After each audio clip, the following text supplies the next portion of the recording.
Bonjour à tous, bienvenue sur Day2 Africa Stories, votre podcast sur le leadership scientifique en Afrique. Je suis le docteur Luria Founou, je suis votre hôte aujourd'hui. Et alors aujourd'hui, on a comme invité spécial le docteur Valohi Makoge, qui est maître de recherche à l'Institut de recherche médicale et d'études des plantes médicinales au Cameroun. Elle est également secrétaire exécutive du comité d'éthique institutionnelle de l'IMPM et chef du laboratoire d'épidémiologie des parasites et de recherche clinique.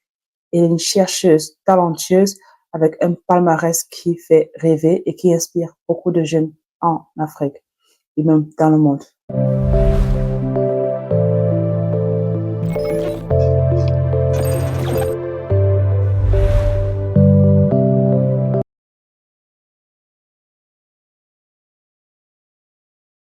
Valérie, Yes, Luria. comment tu t'es retrouvée dans le domaine des sciences? Je crois que c'était quand même un défi parce que je me suis retrouvée dans le domaine des sciences à cause de mes cousins. Mais j'avais deux cousins, ils ont dit que les femmes, qu'il ne faut pas que les femmes font la science est tellement difficile, il faut mieux faire les arts. Et parce que là, toutes les femmes vont bien réussir. Et moi, je me dis que, mais je fais bien dans la science, je suis en train de passer toutes mes épreuves. Pourquoi alors je ne peux pas faire? Elle a dit que, oh, pour ne pas trop me déranger, d'un cousin. Mais quand je parle, j'ai demandé même aux autres. Les gens disaient, bon, c'est mieux de faire les arts, les matières littérature, français, anglais, les choses comme ça. Donc, moi, c'était un défi pour montrer que Wow. je pouvais faire, même si les gens ne croyaient pas que les femmes en particulier peuvent faire. Donc, c'était ça. C'était pour ça. C'est ça qui m'a lancé dans la science parce que je suis arrivée à un niveau Form 4. À partir de Form 4, dans Form 5, là, après Form 5, tu dois aller soit sciences, soit les arts. Donc, à Form 5, tu fais tous les matières et tu dois choisir là où aller, les arts ou les sciences. Donc, je vais poser la question à ces deux cousins et c'était leur réponse. Et j'ai choisi de faire contre leur réponse, contre leurs conseils. C'est comme ça que je me suis retrouvée dans la science. Wow, wow, wow. Et tu avais quel âge comme ça? 15 ans. 15 ans, 14, 15 ans là, parce que Form 5, c'est 14, 15 ans. Ouais.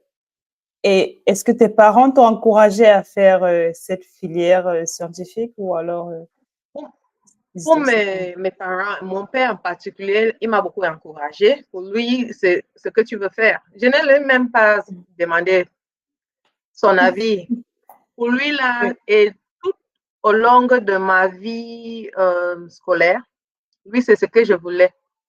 Ce que tu veux, tu fais. Donc, je vais dire qu'il m'a encouragé. Il n'a pas mis une barrière pour dire quelque chose. Il m'a encouragé vraiment beaucoup, Ok. parce que je peux même dire qu'après euh, mon master's, non, après mon bachelor's degree, après ma licence, ma mère croyait que, bon, c'est mieux, tu as ta licence, il faut aller travailler. Mais mon père, il a dit, non, si elle ne veut pas travailler, si elle veut continuer l'école, moi, je vais payer.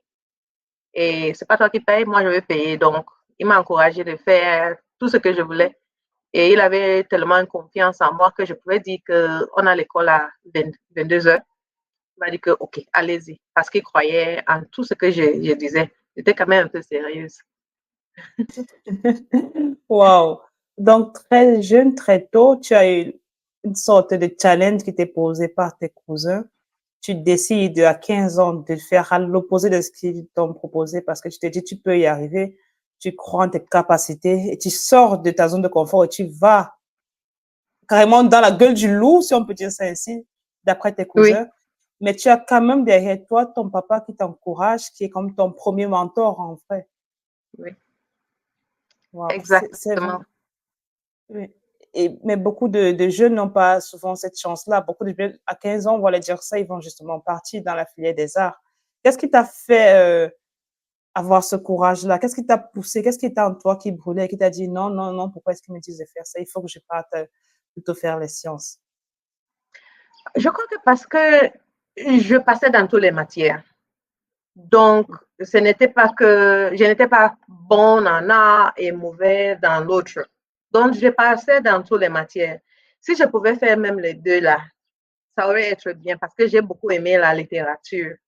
Et à cet âge-là, je ne voulais même pas. Et je crois que c'est ça que ma fille traverse maintenant. Parce qu'elle aussi, elle ne connaît pas quoi faire. Mais c'est une étudiante très brave. Elle passe très bien. 19 de moyenne. Donc, elle ne connaît pas. Est-ce que je fais les arts? Est-ce que je fais la science? Et elle pose la même question que moi-même, je me suis posée. Et elle aime tout, mais on ne peut pas tout faire. Donc, c'est vraiment ça. C'est vraiment ça, c'est la vérité. On doit choisir. Et dans ma tête, je savais que tout ce que j'aime avec les arts, je peux le faire, même en tant que scientifique. Donc, c'était comme ça. C'est ça qui a dit. Mais et je croyais que peut-être si je m'engage seulement dans la littérature, peut-être je ne pourrais pas faire des trucs de science. J'étais aussi intéressée pour être médecin, il faut dire ça. Oui. Ok, ok. Ok, donc il y avait une sorte de, tu avais une confiance en toi, déjà, par Oui. rapport à ta capacité, à ton mindset était droit, était déjà carré, tu savais ce que tu voulais faire dans la vie. Mais les conseils que l'on t'a donnés t'ont plutôt propulsé vers le choix à faire en réalité. Oui. Oh, c'est super. Mais justement, quand on voit ton parcours académique, on voit que c'est assez atypique. Tu as une licence en 1998, comme tu l'as dit. Tu as eu 2 masters en sciences en 2000 et en 2007. Et puis, tu as eu ton PhD en 2017. Qu'est-ce qui se passe entre 2000 et 2007 et entre 2007 et 2017? Les enfants? Il y a d'abord ça. Il y a d'abord ça, les enfants. Il y a aussi, entre 2007 et 2017, il y a aussi le truc de DEA. Je fais un DEA que je ne mets plus dans mon CV, mais j'ai fait ce qu'on appelle le coursework de ce DEA en parasitologie. J'ai fait ça. Mais je n'ai pas soutenu. C'est pour ça que j'ai enlevé. Je n'ai pas soutenu, mais j'ai fait j'ai même fait la recherche.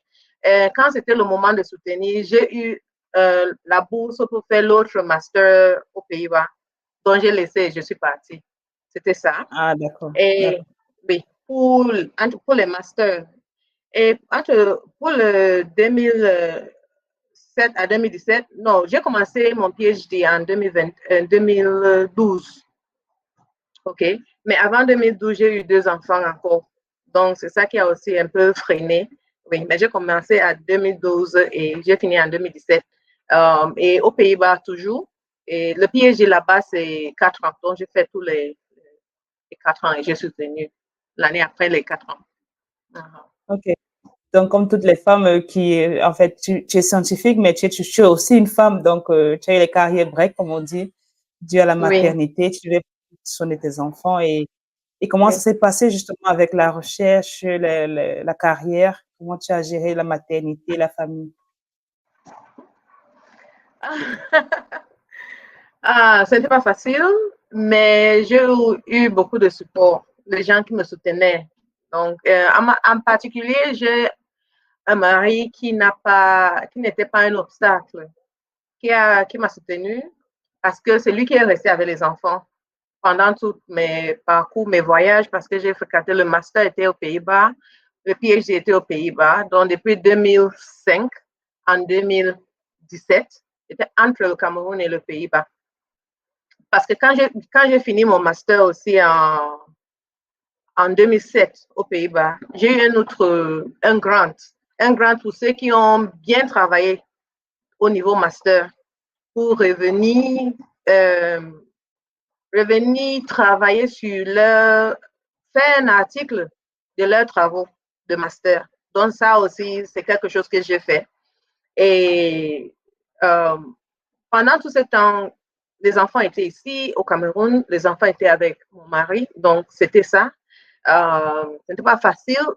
Euh, la première fois que j'ai laissé ma fille, je suis revenue, elle était déjà grande, Et c'était quand même, ça a pris quelques heures avant qu'elle me reconnaisse, tu vois, parce que j'ai laissé, elle avait 1 an. Et je suis partie, je suis revenue. Mais une chose que j'ai fait, c'est d'essayer de faire tous mes travaux de recherche ici au Cameroun. Donc, ça faisait que tous les recherches que je fais au Cameroun, je reviens et je suis avec la famille. Uh-huh.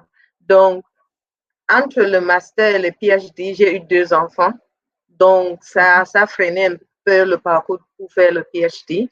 Et j'essayais aussi de jongler, d'avoir les enfants, comment dire, prendre soin des enfants, d'être toujours en voyage, de revenir faire le travaux de recherche, d'être aussi à l'IMPM. Donc, c'était vraiment work-life balance que j'ai essayé de faire, comme Oui, toutes les femmes scientifiques.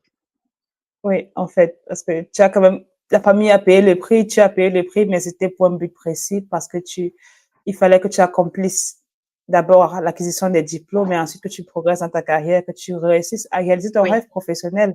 Et justement, quand on va dans ton parcours professionnel, est-ce que tu peux nous raconter ton parcours professionnel en quelques minutes? Bon, mon parcours professionnel, j'ai commencé à travailler depuis et j'ai vraiment eu la chance, j'ai commencé à travailler après mon premier master. J'ai commencé à travailler en 2002. Tu peux imaginer combien des années maintenant. Et donc, je n'ai jamais chômé, qui est une grâce. Et commencé comme assistant, attaché de recherche. Après ça, j'ai fait chargé de recherche et avec les publications, avec le PhD, parce que sans PhD, tu ne pouvais pas traverser chargé de recherche à maître de recherche. Donc, je suis maître de recherche. Après mon PhD, j'ai été nommée chef de laboratoire de parasitologie. Et après ça, j'ai commencé à avoir des postes de responsabilité jusqu'à maintenant que je suis chef de laboratoire d'épidémiologie des parasites de la recherche clinique et aussi executive secretary of notre ethics committee de notre institut. Uh-huh. Et c'est ça. Mais mis à part les travaux de professionnels strictement dit, c'est-à-dire carrière comme chercheur, il y a beaucoup d'autres choses professionnelles que je fais. J'ai fait beaucoup de choses sur le leadership et j'ai eu beaucoup d'opportunités d'apprendre à être un bon leader. Et je suis arrivée à un niveau que moi aussi, j'essaye de monter d'autres leaders. Donc, en gros, c'est ça mon parcours Wow. professionnel. Wow, wow. Tu as 22 ans de carrière professionnelle, parce que tu as commencé en 2002. C'est énorme, j'ai envie de dire, c'est wow, wow. Déjà, bravo pour ça, Valérie. C'est impressionnant, 22 ans de carrière professionnelle et avec des enfants, en faisant de la science. Et on a l'impression que tu as gravi tous les échelons dans ton domaine, dans ton institution, au point d'arriver au plus haut niveau. Mais comment tu as fait pour arriver aussi haut en tant que femme dans notre société africaine? D'ailleurs, il y a encore une étape à traverser. Je suis maître maintenant, mais je dois être directeur de recherche. C'est ça le plus haut niveau. Mais je crois que pour répondre à ta question, c'est le travail. Travailler dur et la confiance en soi, de savoir que tu peux. Et cette confiance aussi de savoir que ça dépend vraiment de toi. Si tu veux avoir quelque chose, il faut travailler pour la chose là. Si tu veux aussi travailler, c'est-à-dire si tu as besoin de quelque chose, il faut savoir que tu as un apport à faire. Donc ça, c'était très important. Et aussi, moi, je suis,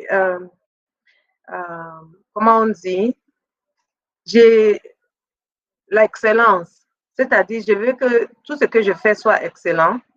Et ça, c'est une bonne chose parce que ça fait que ça te démarque un peu. Ça te démarque un peu.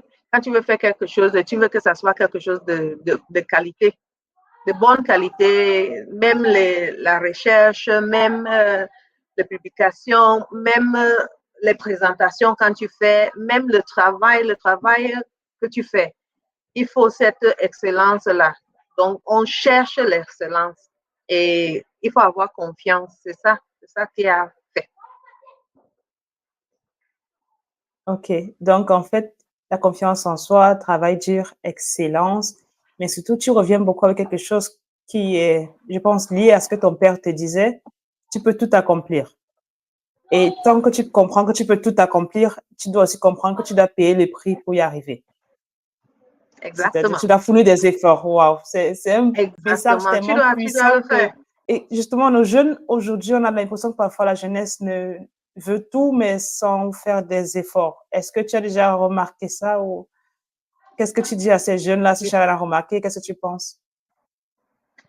Je crois que il y a ça. Je crois que nos jeunes ont besoin de mentors, de plus en plus de mentors et de gens qui vont leur dire qu'ils peuvent.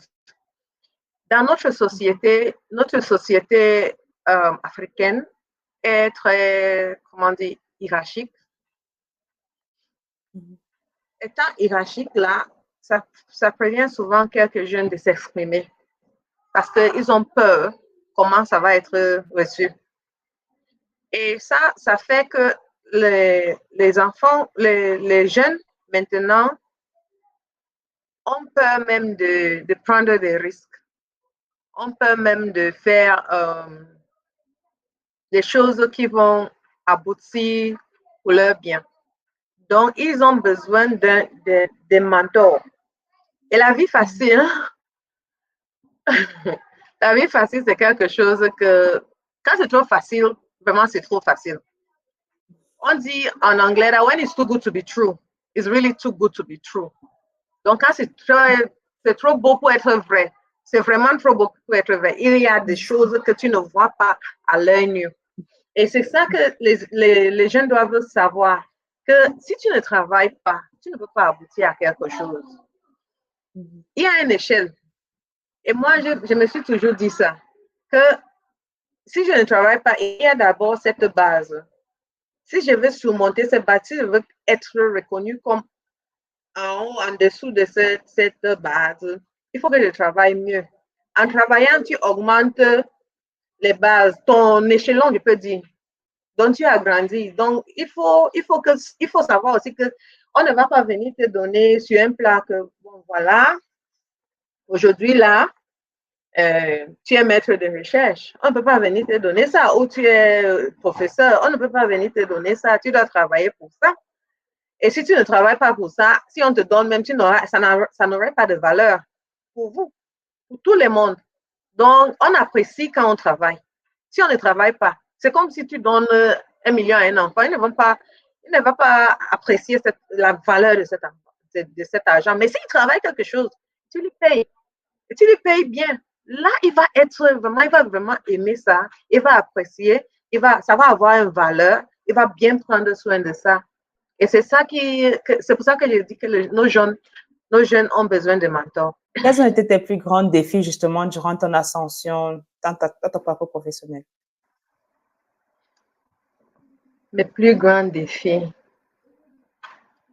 Le plus grand défi, c'est vraiment work-life balance toujours. C'était ça, ça continue. Donc, c'est un défi qui continue, ce n'est même pas encore fini.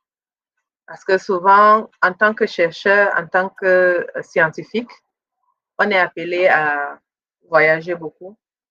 On est appelé à présenter notre résultat dans les conférences internationales. Tout ce temps que tu pars, il y a les enfants qui restent. Donc, ça reste le plus grand défi. Comment bien gérer cette situation? Et je sais que je ne suis pas unique comme femme qui fait face à cette défi. Donc, c'est vraiment ça. Et aussi, quand je faisais mon PhD,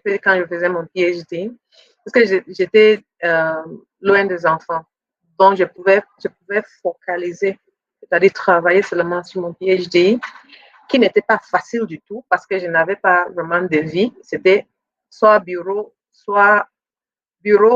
ma chambre, l'église. Souvent, je n'avais même pas le temps d'aller au marché. Mais je pouvais faire ça parce que les enfants n'étaient pas à côté de moi.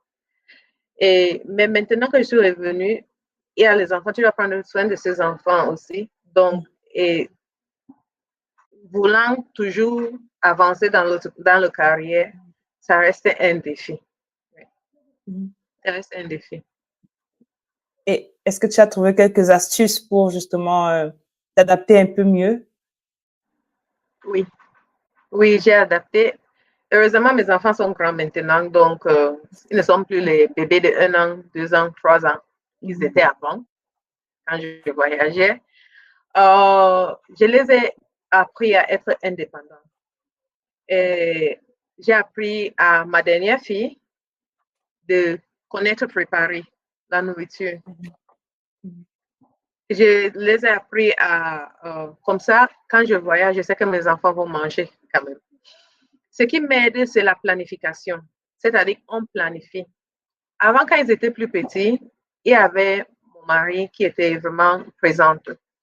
Mais maintenant, avec les enfants, si je dois voyager, je ne voyage plus pour 6 mois, 1 an, 2 ans comme je faisais avant. C'est plus 2 semaines, 10 jours, les choses comme ça. Donc, pour les 10 jours là, ce que je fais, c'est qu'on connaît tout ce qu'ils ont besoin. Si c'est la nourriture pour manger, on fait le menu. Ce qu'ils vont manger le matin, l'après-midi, le soir, ce qu'ils vont prendre pour aller à l'école. L'agent des taxis, on organise ça aussi. Donc, tout est bien, bien organisé. C'est-à-dire la planification, je crois que c'est ça mon astuce. Planifier. Si c'est 2 semaines, je sais ce qu'ils vont manger pendant ces 2 semaines. On arrange tout ça. Et ça aide beaucoup pour que. Et je suis toujours maintenant, c'est plus facile. On a WhatsApp, on peut appeler. Avant, ce n'était pas comme ça. Avec l'aîné, ce n'était pas comme ça. Donc, je les appelle matin, midi, soir. On parle, est-ce qu'il y a cette situation? Quand il y a quelque chose, n'importe où que tu es maintenant, on t'envoie un message. Tu peux immédiatement voir le message, tu peux immédiatement répondre. On te demande même conseil. On te pose même des questions que je dis que, hey, je suis peut-être, disons que je suis en France. Et tu me demandes ce que tu veux aller manger. Donc, non, tu dois choisir. Et c'est mon fils aime trop ça. Je crois que c'est seulement pour parler avec sa mère qui fait ça. Oh, est-ce que je mange un sandwich ou est-ce que je mange la pomme? Ce genre de questions. Et, papa, est-ce que c'est moi qui va décider ça pour toi? Étant ici très loin comme ça, il faut prendre la décision. Donc, c'est vraiment aussi, je les ai appris à s'organiser le matin. Donc, le matin, pour aller à l'école, quand ils étaient plus petits, tu dois d'abord, qu'est-ce que tu vas manger à l'école? Non, non, non, non, non. Maintenant, tout le monde prend charge. Ils se lèvent sans que je pas les réveiller. Ils se lèvent, ils se préparent pour l'école. Je descends, on fait la prière, ils partent à l'école. On connaît ce qu'ils vont manger. Moi, j'achète tout ce qu'ils veulent. On décide que, OK, lundi, on va manger ça à l'école pour le petit déjeuner, tout. Pour le déjeuner à l'école, quoi. On connaît, on planifie, on achète, il y a ça dans la maison. On a les vendredis qu'ils prennent l'argent, les vendredis. J'ai demandé est-ce que vous voulez même prendre pour acheter à l'école pendant toute la semaine? Ils ont dit non. Ils préfèrent ce qu'on achète à la maison, ce qu'on prépare à la maison. On prépare à la maison pour prendre pour aller à l'école. Donc, grosso modo, c'est la planification. Planifier. C'est ça qui m'aide. C'est ça qui continue à m'aider avec les enfants et to manage that work-life balance. OK. Juste pour savoir, tes enfants, tu as combien d'enfants, Valérie? On a l'impression que tu as 3 enfants, c'est ça? Yeah. 3. 2 filles et un garçon. 2 filles, 2 filles et un garçon, oui. Et ils ont quel âge? Pour qu'on sache à peu près. Ceux qui t'écoutent vont pouvoir comparer leur vie et voir s'ils peuvent aussi prendre tes conseils. Oh non, mes enfants sont grands maintenant. Il y a l'aîné qui a 20 ans déjà. Il y a le deuxième qui a 16 ans et la dernière qui a 15 ans. OK. Donc, ils sont vraiment des adolescents, ils sont vraiment très grands. Mais quand Exactement. quand tu voyageais beaucoup, quand tu faisais tes études, c'était ton conjoint qui t'aidait beaucoup, ton mari qui t'aidait et qui s'occupait d'eux. Exactement. Donc, c'est Et lui qu'est-ce que tu vraiment dirais? qui a géré tout ça. Parce que quand Oui. j'ai commencé à voyager, l'aînée avait 1 an. Elle avait 1 an seulement. Et entre maintenant, comment dire, le Masters et le PhD là, quand j'ai eu les 2 autres là, ils avaient 1 an aussi, 2 ans quand je l'ai laissé ici. Donc, lui, il avait les enfants quand ils étaient vraiment petits. OK. Et maintenant, j'ai la chance que, bon, ils sont grands maintenant. OK, super. On parle de tes défis et de tes challenges. Maintenant, quelle a été ta plus belle victoire ou bien quelles ont été tes plus grandes victoires? On a parlé de défis. Il y a un défi que je peux parler, c'est, comment on dit, mon parcours. Je suis sciences biologiques, mais aussi, je fais aussi santé publique et sciences sociales. Donc, un défi, d'abord, c'était de changer de parasitologie, biochimie que je faisais et aller faire un master en management, donc social sciences. Et c'était un programme qui était spécifique pour les gens qui n'avaient pas de social science background pour faire la science sociale. Donc, mon plus grande victoire, c'est que, étant là-bas, faire quelque chose que je n'avais jamais fait, la science sociale, j'ai réussi à graduate cum laude, donc avec excellence, donc avec distinction les résultats. Donc ça, c'est mon plus grande victoire, de faire quelque chose que je ne connais pas, mais réussir à un niveau, avoir le moyen de 9 sur 10. Ouais. Wow. Donc, les félicitations du jury, comme on dit, sont assez impressionnants, vraiment. Exactement. Oui. Exactement. Donc, quand j'écris ça, tu dois écrire, donc tu dis masters, et puis en bracket, tu mets cum laude. C'est latin, Oui. with Ouais. distinction. Ouais. Oui. Oui. Wow. C'est magnifique. Et justement, comme on parle de tes travaux de recherche, est-ce que tu peux nous expliquer de manière simple ce que tu fais exactement dans ta vie quotidienne en tant que chercheuse? OK. Ce que je fais, je travaille sur le paludisme en particulier. Mais je travaille, donc j'ai fait parasitologie. Donc, en parasitologie, je travaille avec les parasites, les différents parasites, pas seulement le paludisme, mais mon focus est vraiment sur le paludisme. Donc, je travaille aussi sur l'onchocercose et sur schisto un peu, les éléments. Donc, ce que je fais de quotidien, c'est d'abord savoir comment les, les gens, la population vulnérable gère leurs problèmes de santé, en particulier dans leurs défis de santé. Ce que j'ai fait pendant mon PhD, c'était ce qu'on appelle salutogénèse. La salutogénèse se pose la question que qu'est-ce qui cause la santé? Donc, j'essaie dans mon travail de chercher, de trouver comment les gens partent de leurs défis et gardent leur santé. Donc, comment les gens restent en santé avec les maladies, avec les différents problèmes de santé, l'accès aux soins et toutes ces choses-là. Donc, en général, c'est comme ça que c'est sur ça que je travaille. OK. Et et quelle est ta mission que tu t'es donnée de résoudre avec tes travaux? De mettre les problèmes de communautés vulnérables sur la carte. Essayer de changer les vies, des problèmes des gens qui n'ont pas cette voix de parler. Euh, Par exemple, j'ai travaillé avec les gens les travailleurs de la plantation de CDC, qui appelait CDC avant. Et ma recherche était de savoir le problème, qui est, qui n'est pas vraiment évident. Et avec le problème, là, quand tu fais la recherche sur ça, ça peut changer leurs conditions de vie. Maintenant, récemment, mes travaux sont sur les enfants de la rue. Travailler avec les enfants de la rue pour montrer quelles sont les maladies qu'ils font face. Pour aussi montrer comment ils gèrent ces différents problèmes et pour montrer vraiment leurs problèmes en particulier, les problèmes qu'ils ont en particulier. Avec ces résultats, on a, comment on appelle, on peut changer les politiques qui concernent les enfants de la rue.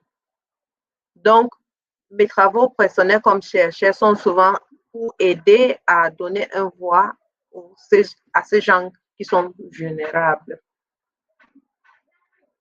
Mais, mis à part ça, je travaille, comme j'ai dit, sur le paludisme. Et maintenant, nous sommes dans un projet pour la prévention de paludisme chez les nourrissons. Donc, on regarde quels sont les moyens, l'acceptabilité des parents, des soignants, des healthcare, même les gens qui sont au niveau national, régional, comment ils vont accepter cette prévention pour les nourrissons, c'est-à-dire une échelle, parce que le Cameroun donne 5 doses de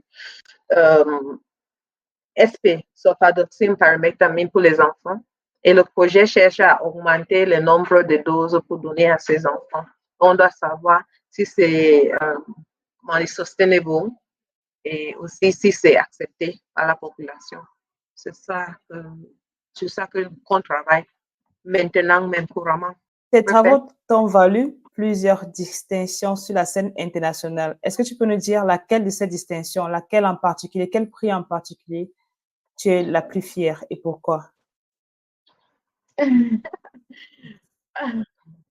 peux dire que je suis récemment, j'ai été nommée finaliste dans Falling Walls, c'est-à-dire Women's Impact Award. Women's Impact Award qui montre que ta recherche a eu un impact. Donc, parmi peut-être, c'était pour le Women's Impact Award, ils avaient plus de 80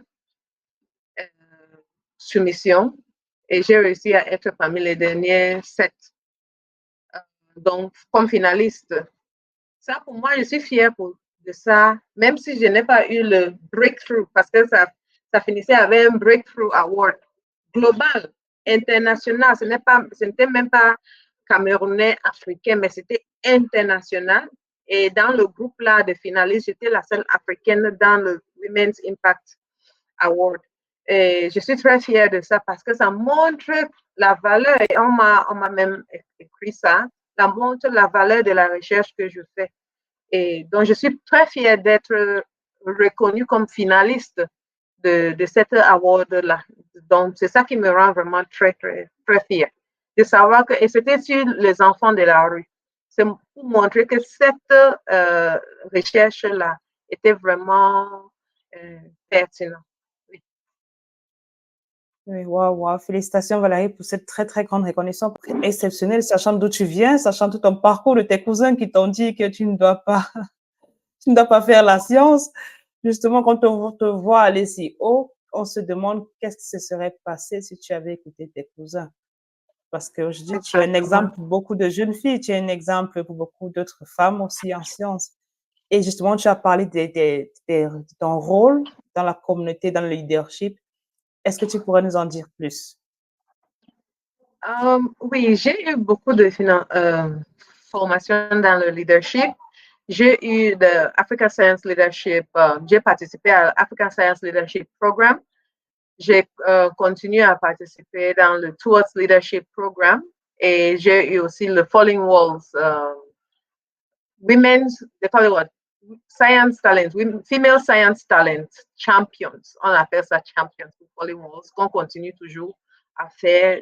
Je vais aller en Berlin en novembre pour ça. Et pour le Towards Leadership, on a fait, je vais aller au Sénégal aussi pour ça. Je vais dire que ce sont des formations qui ne sont pas apprises à l'école. Ça, c'est clair, c'est pas appris à l'école, mais ça augmente ta manière de visionner, de voir les choses. C'est-à-dire, ça change totalement comment tu vois les choses, ça change même ta manière d'être un leader. Et tous ce que j'ai appris, tous ces fellowships-là sont des fellowships qui sont tellement compétitifs sur les centaines de soumissions, aux thousands of soumissions. On te sélectionne, on veut seulement 18 personnes et tu es choisi. C'est une bonne chose. Et ça montre, ça t'apprend, ça te donne une autre expérience. Et pour moi, ça fait pour que je sois un leader plus dynamique. Les gens à bénéficier sont les gens qui m'entourent, les gens de mon laboratoire, les gens dans les différents groupes que je suis. Je vais dire ici aussi que je suis mentor dans ce qu'on appelle ici au Cameroun le Higher Women. The Higher Women is Higher Institute for Growth in Health Research, qui est fondé par le professeur Rose Lequet. Donc, je suis mentor là-bas et je suis aussi dans le management team of Capron. Capron c'est aussi pour les femmes professionnelles. Et ça me donne une plateforme pour faire le capacity building pour les femmes comme moi qui n'ont pas encore cette expérience que j'ai, qui n'ont pas encore les connaissances qu'on a.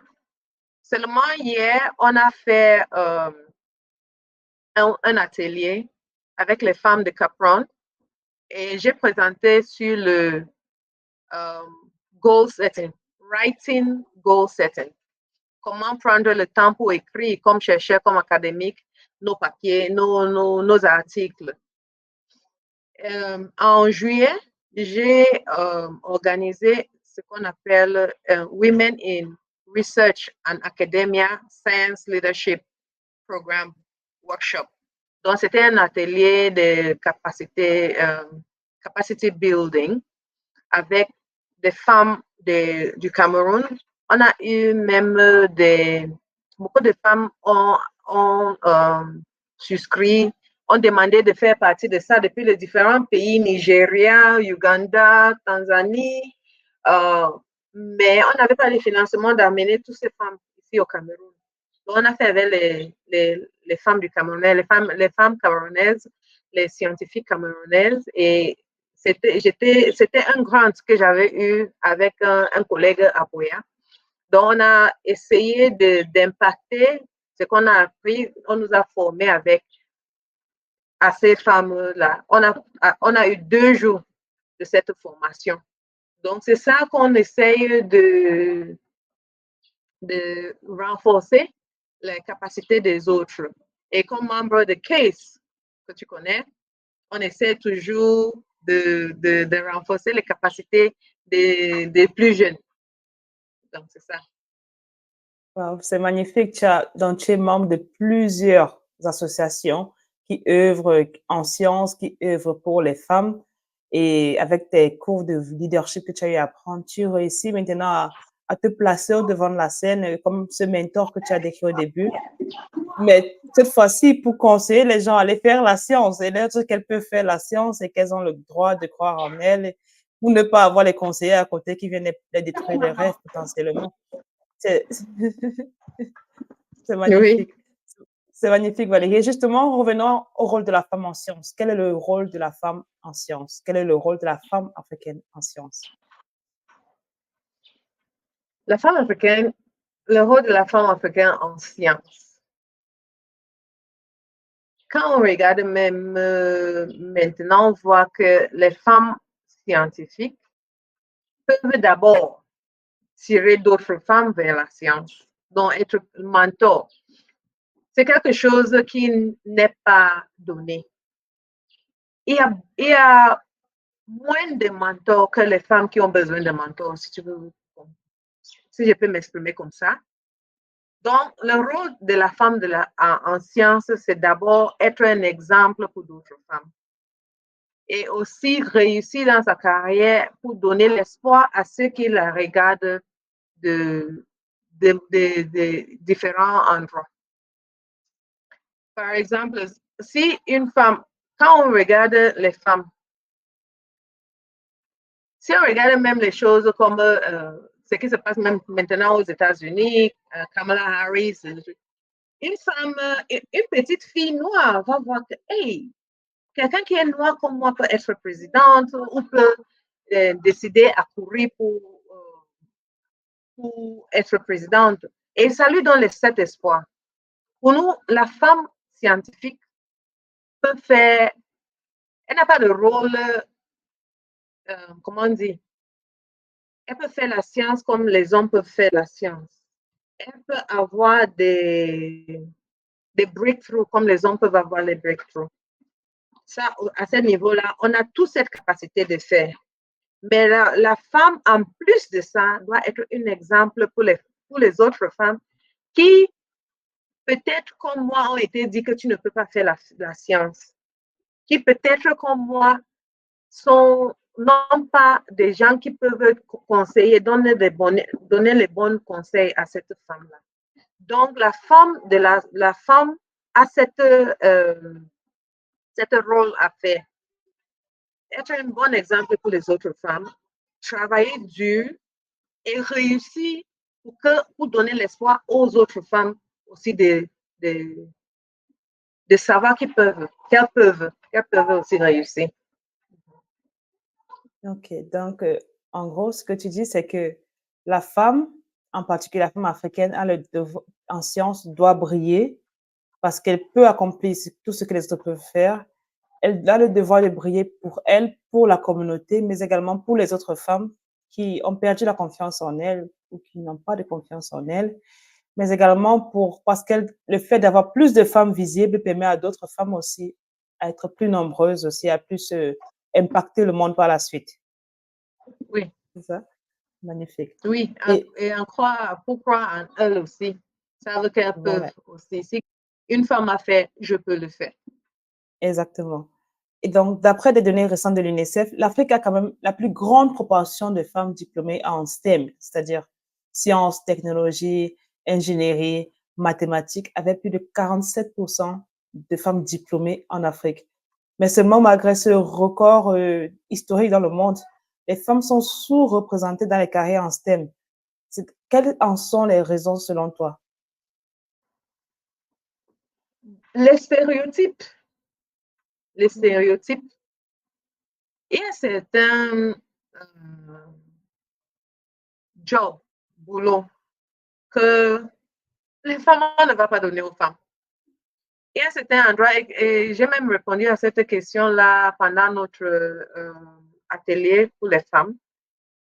Il y a certaines entreprises qui vont dire que certaines positions ne sont pas pour les femmes, qui vont aussi dire que, parce que si tu es jeune, tu n'es pas encore marié, on va dire que non, quand tu vas te marier, tu vas quitter, tu vas partir avec ton mari. On ne va pas t'avoir, ça va nous laisser un vide, une vide. Il y a cette histoire. Il y a l'autre, quand tu vas prendre beaucoup de congés de maternité, qu'est-ce qu'on va faire pendant ces congés de maternité? Et certains exploreront que ce n'est même pas beaucoup, mais ce sont les épreuves que font faire face les femmes. Donc, ces stéréotypes-là, jusqu'aujourd'hui, ça nous suit comme femmes, en tant que femmes. Et ce n'est pas seulement en Afrique, mais partout. Mais partout.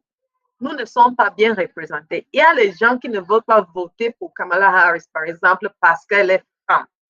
Tout simplement ça. Tout simplement ça. C'est comme si un des défauts qu'on a, c'est être femme. C'est une chose que ça peut être, comment on dit, vu ou expérience dans les différentes manières. Il faut seulement rester là où tu es avec les femmes là, qu'elles commencent à parler. c'est là où tu vas voir que vraiment les femmes traversent beaucoup de choses ici. Seulement parce qu'elle veut, c'est-à-dire elle veut briller aussi. Elle veut briller, elle veut travailler, mais on veut travailler, mais on veut être mère. On veut travailler, mais on veut être aussi épouse. Comment il faut qu'on soit capable, ou on doit nous donner la chance de faire tout ça. Ça ne doit pas être exclusif. On veut être mère, mais quand on t'appelle, il y a une réunion, réunion importante, mais on t'appelle que ton enfant est malade à l'école. Tu dois quitter la réunion là. Et souvent, la majorité qui vont quitter la réunion là, ce sont les femmes. Il y a une histoire que j'ai suivie. C'était une femme qui avait une réunion avec des femmes de STEM. Donc, c'était une réunion avec les hommes, dont les gens se présentaient. Il y avait la femme là. Mais elle s'est d'abord présentée que il faut savoir que j'ai 4 enfants à la maison. Il y avait d'autres, les hommes qui étaient là, il y avait beaucoup qui étaient des parents. Mais ça ne va jamais traverser l'esprit de se présenter comme ça. Mais la femme montre que j'ai les charges, je suis responsable parce que nos instincts maternels, c'est nous qui sommes en charge de prendre soin de nos enfants en majorité. Je ne veux pas dire qu'il n'y a pas les hommes qui prennent soin des enfants. Il y a même les hommes quelque peu qui restent à la maison pour que la femme travaille. Et ça, c'est les cas extra. Donc, c'est ça notre histoire comme femme. Ok, les stéréotypes, il y a beaucoup de barrières liées aux stéréotypes de la société des africaine et même dans le monde parce que peut-être ailleurs, c'est un peu plus souple, mais ça existe toujours. Est-ce que tu as des propositions de solutions pour briser ces stéréotypes-là? On revient encore au truc de mentorat. Les mentors. Les mentors, que les femmes peuvent voir que comme nous sommes comme j'ai dit que je suis avec les femmes dans les différents groupes, on fait les échanges des expériences. Et chaque fois, tu vas voir que les femmes là vont sortir là-bas vraiment très heureuses de savoir qu'elles ne sont pas seules à faire face à ces défis. Donc, elles font face. Et c'est cette opportunité-là de montrer aux femmes qu'il y a les autres qui ont traversé là où elles sont maintenant. Et donc, c'est très important, le truc de mentorat, de mentoring pour les femmes là. Moi, je crois que c'est ça qui va vraiment, vraiment aider. Ok, donc il faut plus de mentors, il faut plus de rôle modèles. Oui. Il y a des rôle modèles, mais ce n'est pas assez. Oui, justement, par rapport au rôle modèle, on a l'impression qu'il y a une tendance qui est de plus en plus présente dans le monde en général et aussi dans nos sociétés africaines. C'est celle des métiers d'influenceurs, influenceurs de mode, de beauté, tout ce qu'on veut, et qui aident à relayer la science au second plan. Maintenant, les jeunes filles ne rêvent plus d'être médecins comme toi avant, ne rêvent plus d'être, je sais pas, Marie Curie. Maintenant, les jeunes filles rêvent d'être influenceuses et les jeunes garçons rêvent d'être Kylian Mbappé ou Cristiano Ronaldo. Quelqu'un pourrait se demander pourquoi faire la science, surtout que les salaires ne sont pas comparables. Qu'est-ce que toi, tu nous dis, Valérie?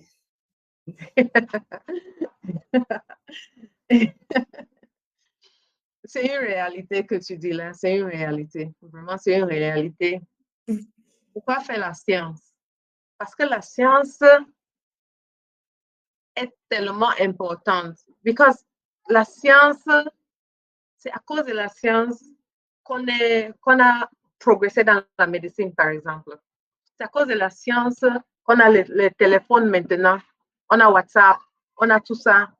C'est à cause de la science. C'est à cause de la science qu'on a ce qu'on appelle le air fryer.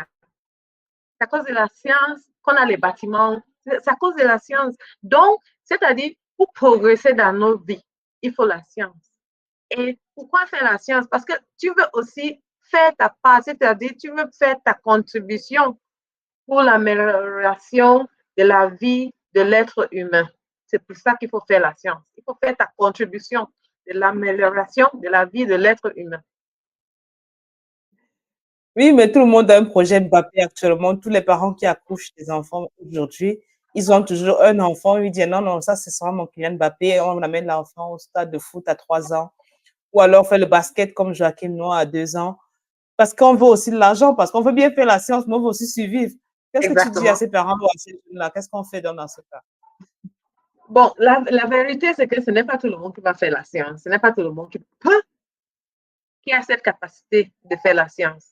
Il y a les enfants, il y a certains enfants qui sont plus drone, on dit drone, c'est-à-dire tirés, oui, plus tirés vers quelque chose d'autre.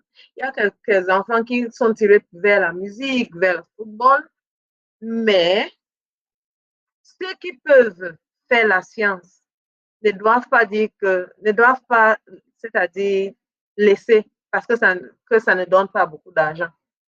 Tu vois. Cette contribution-là, pour avoir une, comment dire, monde qui est bien, il faut les artistes, il faut les footballeurs, il faut les scientifiques, il faut tout le monde. Donc, tout le monde a sa place. Mais ce que je dis, c'est que si tu as cette capacité de faire la science et tu aimes faire la science, il faut faire la science. Il faut faire cette contribution. Kylian Mbappé avec le football, il est en train de faire sa contribution aussi. Mais c'est que il y a les mauvais exemples et l'argent facile. Donc, les gens qui voient que oh, l'argent facile, euh, tu peux être riche en étant cambrioleur. On ne t'attrape pas. Tu vois, il y a les gens qui volent même les cartes de crédit des gens et utilisent ça, tu vois, comme des gens qui sont riches. Mais est-ce que c'est positif? Ce n'est pas positif. Donc, il faut regarder maintenant ce que tu peux faire, ce que tu es tiré par.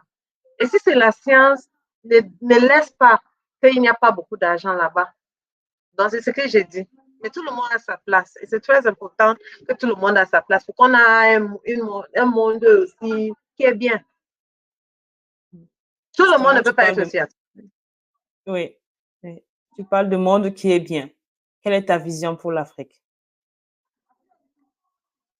Ma vision pour l'Afrique, c'est une Afrique indépendante, une Afrique avec une autre histoire. Parce que maintenant, l'Afrique a ce qu'on appelle one story.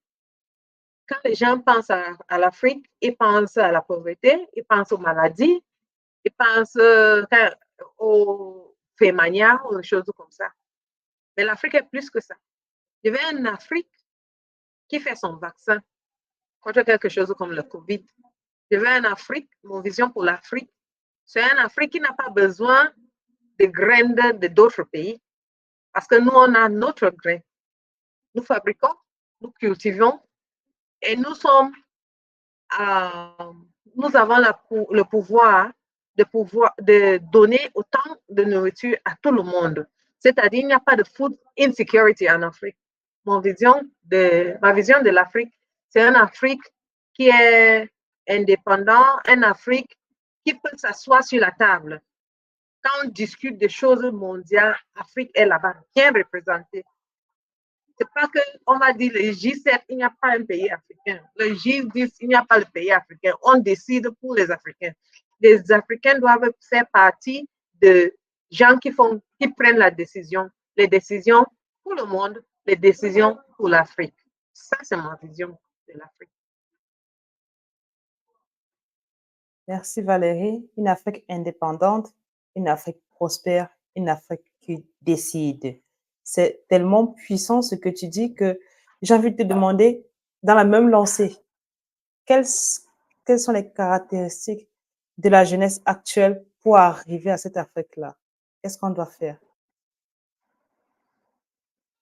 On doit donner, d'abord, on doit avoir les opportunités et on doit prendre ces opportunités. Parce que souvent, il y a les opportunités, mais les gens ne prennent pas ces opportunités. Un pour la vie facile ou quoi. Mais il y a les opportunités. Donc, il faut aussi changer la mentalité de jeunes Africains qui peuvent être fiers d'être Africains. Ce n'est pas beaucoup de jeunes Africains qui sont fiers d'être Africains. Il faut qu'on valorise aussi nos produits. Il faut qu'on valorise aussi les choses qu'on fait, qu'on fabrique, nos fabrications. C'est arrivé à un niveau que tu entres dans un supermarché, tu regardes ce qui est made in Cameroun et ce qui est made aux États-Unis.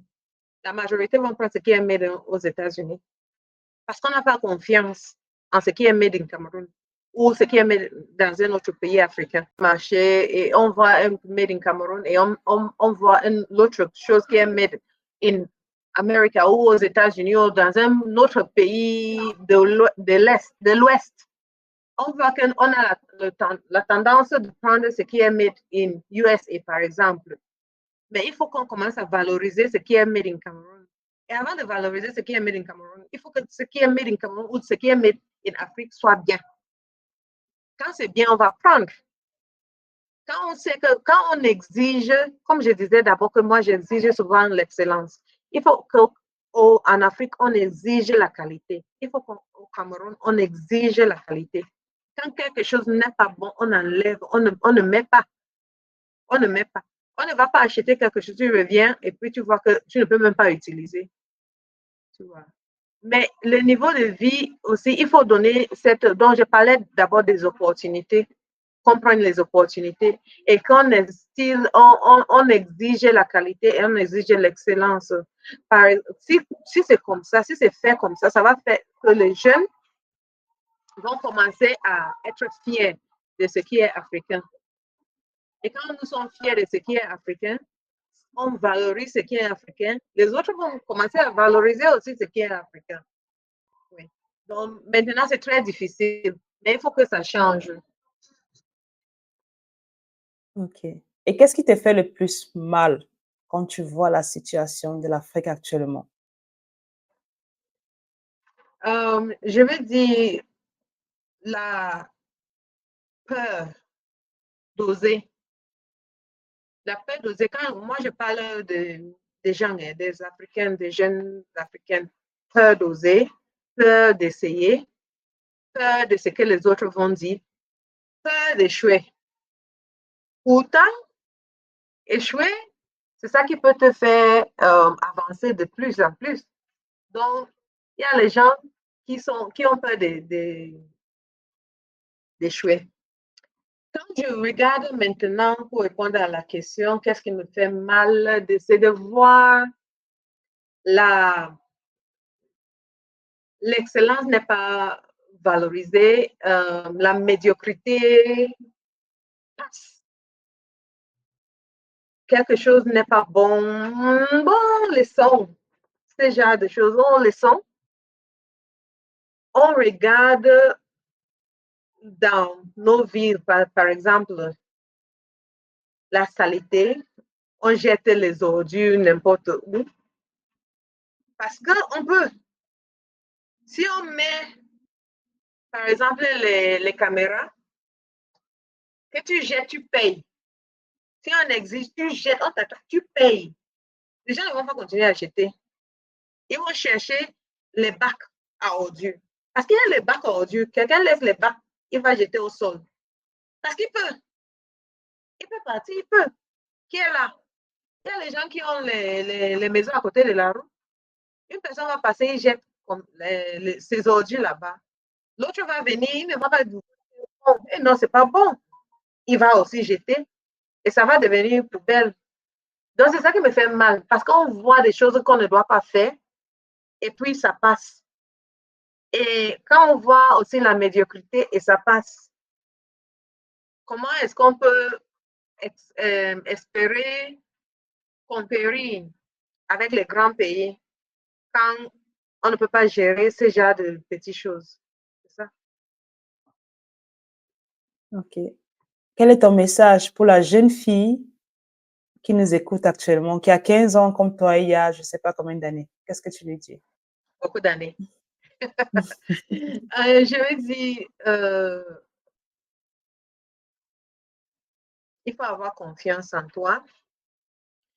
Ça ne va pas toujours être facile, mais il faut toujours espérer. Il faut savoir qu'il y a la lumière au bout du tunnel. Il faut savoir que hard work pays. Travailler dur paye. Même si ça ne paye pas de l'instant, là, ça va toujours payer. Et aussi, prendre ton éducation très, très, comment je peux dire ça? Sérieusement. Parce que ça, personne ne peut prendre ça de toi. Ton éducation, c'est pour toi. Et en sachant, c'est-à-dire quand tu as, comment on dit, confiance en toi, il faut savoir que tout le monde a échoué quelque part. Et que tu vas échouer, mais tu vas te remonter et tu vas être un succès. Donc, les challenges, c'est pour tout le monde. Si tu ne veux pas de challenge, si on vient même, on te laisse quelque part, on vient te donner la nourriture chaque jour, on te vient te donner tout ce que tu veux, ça, c'est pas une vie. Mais tu peux être dur que quand tu fais face à certains défis, à certains challenges, c'est pour ton bien. Quand tu es en train de traverser cette challenge, ce défi, ce problème, tu as mal. Tu n'es pas la seule. Il faut savoir que même si tu as mal, ça va passer. Et que ce qui va sortir de là, ça sera quelque chose qui est très bien pour toi. C'est-à-dire si tu continues à résister. Quand tu prends un clé pot, on tape, on met au feu pour que ça brille. Quand ça va, le portier là va finir avec ça. Ça va être une vase qui brille, une vase très bien. Mais si on prend seulement, si ça ne traverse rien là, ça ne sera pas aussi joli que ça. Donc, en tant que fille, votre beauté va ressortir après tous ces défis que tu vas faire face, que tu vas surmonter. Et il faut savoir que tu n'es pas la seule. Et tout le monde a échoué quelque part. Avant de réussir, il faut échouer. Et si tu n'échoues pas, tu ne sauras pas ce qui est appelé comme la réussite. Merci Valérie.